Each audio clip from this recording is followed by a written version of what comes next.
അഗതികൾക്കാശ്രയവും അവിടുന്നു മാത്രമെൻ ദേവാ. ഭഗവൻ സായി ഭഗവൻ പ്രേമ സിന്ധോ ഭഗവൻ. ഭഗവൻ സായി ഭഗവൻ പ്രേമ സിന്ധോ ഭഗവൻ. ആഹ്ലാദവദനായ ഭഗവൻ.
ആഹ്ലാദവദനായ ഭഗവൻ. ആനന്ദരൂപായ ഭഗവൻ. ആശരണർക്കഭയവും അഗതികൾക്കാശ്രയവും അവിടുന്നു മാത്രമെൻ ദേവാ. ആഹ്ലാദവദനായ ഭഗവൻ.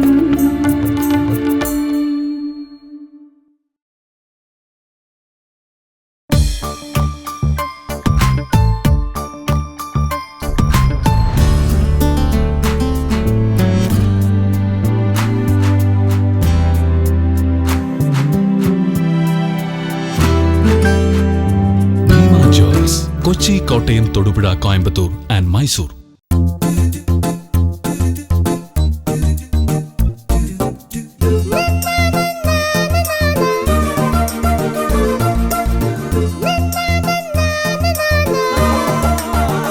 Bhima jewels, MG road Kochi, TB road Kottayam, rotary junction Thodupuzha.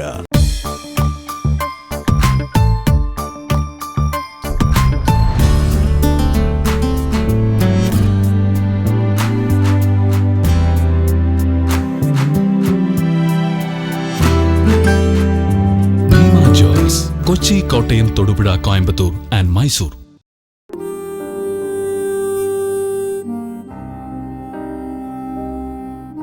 നമസ്കാരം. ദൂരദർശൻ്റെ എല്ലാ പ്രിയ പ്രേക്ഷകർക്കും ദിവ്യ സന്ദേശത്തിലേക്ക് സ്വാഗതം. ശ്രീ സത്യസായി ഓർഫനേജ് ട്രസ്റ്റും സായി ഗ്രാമവും മാതൃകാപരമായ പ്രവർത്തനങ്ങളിലൂടെ ഇന്ന് ലോകം മുഴുവൻ ശ്രദ്ധേയമാണ്. ജീവകാരുണ്യ പ്രവർത്തനങ്ങൾ മാത്രമല്ല, പ്രകൃതി സംരക്ഷണ പ്രവർത്തനങ്ങൾ, ഊർജ സംരക്ഷണ പ്രവർത്തനങ്ങൾ തുടങ്ങി നിരവധി പ്രവർത്തനങ്ങൾ സായി ഗ്രാമവും ശ്രീ സത്യസായി ഓർഫനേജ് ട്രസ്റ്റും ഏറ്റെടുത്തിരിക്കുകയാണ്. മാതൃകാപരമായ പ്രവർത്തനങ്ങളിലൂടെ നിരവധി പുരസ്കാരങ്ങൾ സായി ഗ്രാമത്തെ തേടിയെത്തിയിട്ടുണ്ട്. ഏറ്റവും ഒടുവിൽ 2013 സംസ്ഥാന സർക്കാരിൻ്റെ ഊർജ സംരക്ഷണത്തിനുള്ള ഏറ്റവും മികച്ച പ്രവർത്തനത്തിനുള്ള പുരസ്കാരം സായി ഗ്രാമത്തെ തേടിയെത്തിയിരിക്കുകയാണ്. കഴിഞ്ഞ 5 വർഷമായി സായി ഗ്രാമത്തിൽ നടന്നുവരുന്ന ഊർജ സംരക്ഷണ പ്രവർത്തനങ്ങൾ എന്തൊക്കെയാണെന്ന് നമുക്ക് കണ്ടറിയാം, ഒപ്പം കേട്ടും അറിയാം.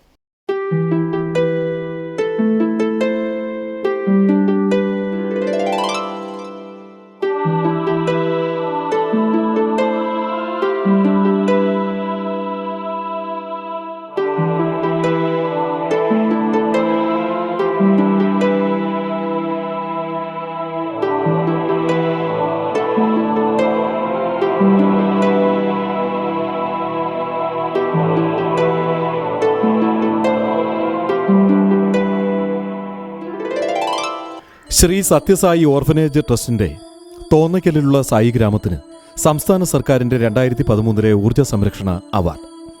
സായി ഗ്രാമത്തിലെ 10 ഏക്കർ സ്ഥലത്ത് മുഴുവൻ വഴികളിലും 30ഓളം സൗരോർജ്ജ വിളക്കുകൾ സ്ഥാപിച്ചിട്ടുണ്ട്.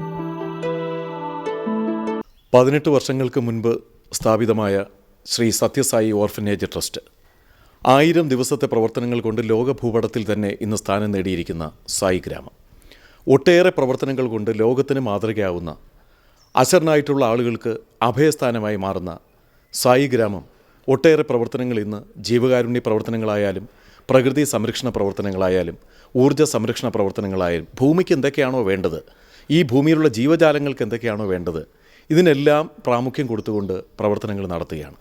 സായി ഗ്രാമത്തിൻ്റെ അടുത്ത കാലത്തെ നൂതനമായ പ്രവർത്തനങ്ങൾ എന്തൊക്കെയാണെന്ന് ഇതിൻ്റെ ഫൗണ്ടറും എക്സിക്യൂട്ടീവ് ഡയറക്ടറുമായ ശ്രീ ആനന്ദ്കുമാർ സാറിനോട് നമുക്ക് ചോദിച്ചറിയാം. സാർ, എന്തൊക്കെയാണ് ഇപ്പോൾ നിലവിൽ ഏറ്റെടുത്തിട്ടുള്ള നൂതന പ്രവർത്തനങ്ങൾ? സായി ഗ്രാമം തന്നെ ഒരു അത്ഭുതകരമായിട്ട് ഒരു 1000 ദിവസം കൊണ്ടുണ്ടായ ഒരു പദ്ധതിയാണ്. ഇത് നമ്മുടെ ചിന്ത, അബ്ദുൽ കലാം പറയുന്ന പോലെ സ്വപ്നത്തിൻ്റെ സാക്ഷാത്കാരം. ആ സ്വപ്നം നമ്മൾ എത്രയും ശക്തമായി ആ സ്വപ്നത്തിനെ തപസ് ചെയ്യുന്നുവോ, ആ തപസ്സിൽ നിന്നാണ് ഒരു പ്രത്യക്ഷ അനുഭൂതി ഉണ്ടാവുന്നത്. അങ്ങനെ ഉണ്ടായതാണ് സായി ഗ്രാമം. സായി ഗ്രാമം തുടക്കം മുതലേ ഇത് ഒരു ഗാന്ധിജി വിഭാവനം ചെയ്ത സ്വയം പര്യാപ്ത ഗ്രാമം ആകണമെന്ന് ഇതിൻ്റെ എല്ലാവർക്കും ആഗ്രഹമുണ്ടായിരുന്നു. അതിൻ്റെ തുടർച്ചയായിട്ട് പല കാര്യങ്ങളും വളരെ വെൽ പ്ലാൻഡായിട്ട് മുന്നോട്ട് പോവുകയാണ്. ഇതിനൊരു പ്രത്യേക പ്ലാനിങ് കമ്മീഷനോ പ്ലാനിങ് അതോറിറ്റിയോ ഒന്നുമില്ല. പക്ഷേ എങ്കിലും വളരെ വളരെ വളരെ ശ്രദ്ധ കേന്ദ്രീകരിച്ച് വളരെ ചെറിയ കാര്യങ്ങൾ പോലും വളരെ കൃത്യനിഷ്ഠയോടുകൂടെ വളരെ ഭംഗിയോടുകൂടെ നടത്താനുള്ള ആർദ്രതയാണ് ഈ പ്രസ്ഥാനത്തിൻ്റെ വിജയം. ഈ പ്രസ്ഥാനം ഇന്ന് നിലനിൽക്കുന്നതും ആ ഒരു കാരണം കൊണ്ടാണ്. ജീവകാരുണ്യ പ്രവർത്തനങ്ങൾക്കൊപ്പം പ്രകൃതി സംരക്ഷണ പ്രവർത്തനങ്ങൾ, ഒപ്പം ഊർജ്ജ സംരക്ഷണ പ്രവർത്തനങ്ങൾ.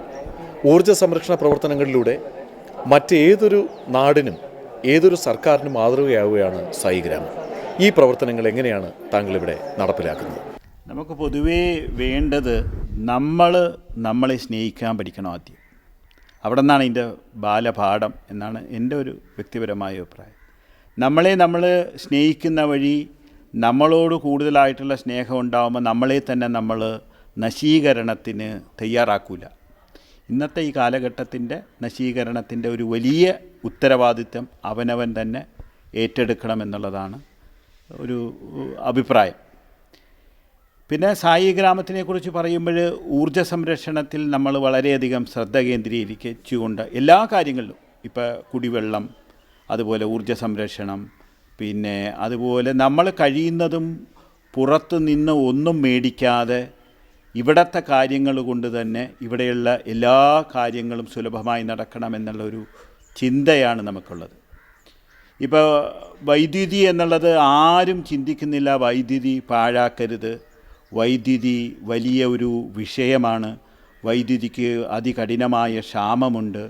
വൈദ്യുതി നമുക്ക് ഗവൺമെൻറ് തരുന്നത് വഴി പോലും ഗവൺമെൻറ്റിന് കോടിക്കണക്കിന് രൂപ നഷ്ടമാകുന്നുണ്ട്. അപ്പോൾ ഒരു അത്യാവശ്യത്തിന് മാത്രം ഉപയോഗിക്കേണ്ട ഒരു വസ്തുവാണ് എന്ന് നമ്മൾ ആരും ചിന്തിക്കാത്തത് കൊണ്ടാണ് നമ്മൾ തീർച്ചയായിട്ടും ഇതിനെ കൂടുതൽ അനുസരിക്കാത്തത്.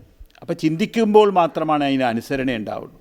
ഇപ്പോൾ ഇവിടെ ഊർജ്ജ സംരക്ഷണത്തിനെക്കുറിച്ച് നമ്മൾ ആദ്യമായി അതിനെക്കുറിച്ച് ആലോചിച്ചു. അപ്പോൾ ഇവിടെ ഏകദേശം ഒരു 10 ഏക്കർ സ്ഥലത്ത് മുഴുവനും തന്നെ ഞങ്ങൾ സ്ട്രീറ്റ് ലൈറ്റുകൾ സോളാർ ലാംപ്സ് ആക്കി മാറ്റി. ഒരു സ്ട്രീറ്റ് ലൈറ്റ് പോലും ഇലക്ട്രിസിറ്റിയുടെ ബൾബ് ഉപയോഗിച്ച് കത്തിക്കുന്നില്ല. ആ വഴി തന്നെ ഒരുപാട് മാറ്റങ്ങൾ വരാൻ പറ്റി. ഒന്ന്, ഈ സ്ട്രീറ്റ് ലൈറ്റുകൾ ഓഫ് ചെയ്യാനായിട്ട് ആൾ വേണം. രണ്ടാമത് അത് ഓൺ ചെയ്യാൻ ആൾ വേണം. അപ്പോൾ മാനുവലായിട്ടുള്ള അത്രയും കമ്മിറ്റ്മെൻറ്റ് വരും. ഇന്നത്തെ കാലഘട്ടത്തിൽ അതെല്ലാം വളരെ പ്രയാസമുള്ള കാര്യമാണ്. പിന്നെ കൂടാതെ ഇതിൻ്റെ ഇൻവെസ്റ്റ്മെൻറ്റിനെ പറ്റി എല്ലാവരും കുറിച്ച് ചിന്തിച്ചിട്ടാണ് ആരും ഇതിനകത്തോട്ട് കിടക്കാത്തത്. ഒരു സ്ട്രീറ്റ് ലൈറ്റിന് 25,000 രൂപ വരും.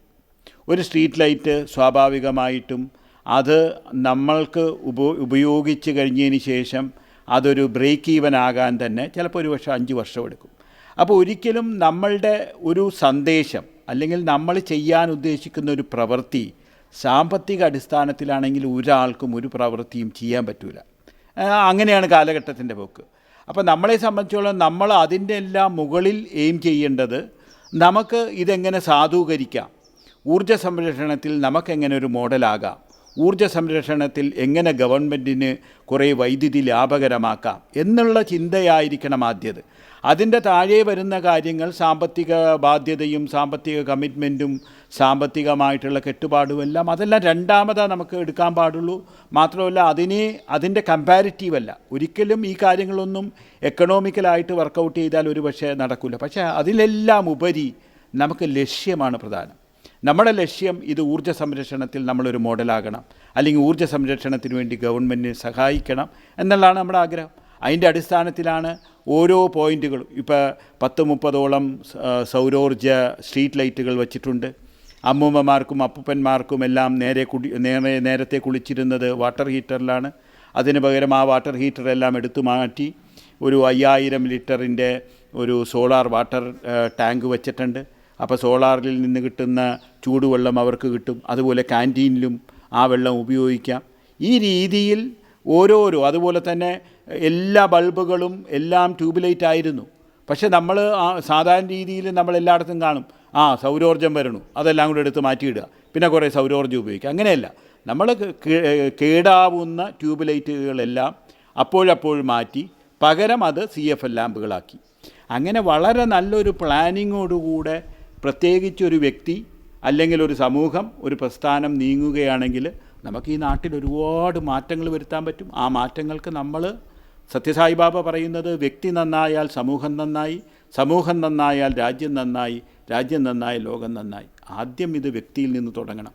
നമ്മുടെ വീട്ടിൽ ഏത് തരത്തിൽ ട്യൂബ് ലൈറ്റ് മറ്റു കാര്യങ്ങൾക്ക് എടുത്തിക്കൊണ്ട് നമുക്ക് മോഡലാകാം, നമ്മുടെ വീട്ടിൽ നിന്ന് തുടങ്ങുക, അതിനുശേഷം നമ്മുടെ സമൂഹത്തിലോട്ട് കിടക്കുക. ഈ രീതിയിൽ മാറ്റങ്ങൾ വരുത്തിയാൽ മാത്രമേ നമ്മുടെ രാജ്യം രക്ഷപ്പെടുകയുള്ളൂ.